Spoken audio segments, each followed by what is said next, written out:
सबसे बड़ी बात तो है साहब, बिहार की बम्पर ऐतिहासिक जीत के बाद प्रधानमंत्री मोदी ने बुलाया है। अब बिहार के बाद अगला भोज बंगाल की जीत के बाद फिर होगा।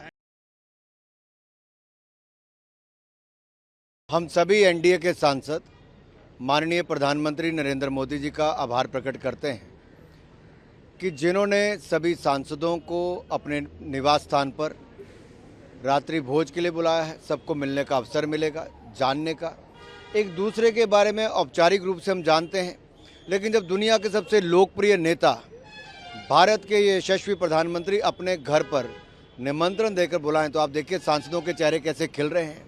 उत्साह है, केवल भोज का ही नहीं, प्रधानमंत्री जी से मिलने का।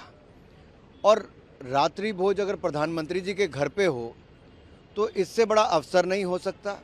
और मुझे आज भी याद है जब अटल बिहारी वाजपेयी जी और अडवाणी जी ने एनडीए का गठन किया था, बहुत अवसर मिलते थे उस समय के सांसदों को, नेताओं को एक पटल पर जुड़ने का, मिलने का, समझने का, जानने का और विचार व्यक्त करने का।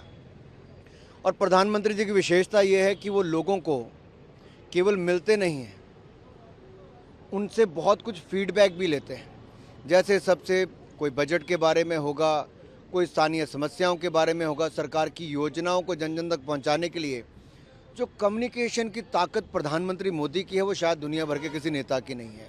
तो कम्युनिकेशन में कैसे सभी सांसद सरकार की उपलब्धियों को जन जन तक पहुंचाएं। और सबसे बड़ी बात तो है साहब, बिहार की बम्पर ऐतिहासिक जीत के बाद प्रधानमंत्री मोदी ने बुलाया है। अब बिहार के बाद अगला भोज बंगाल की जीत के बाद फिर होगा।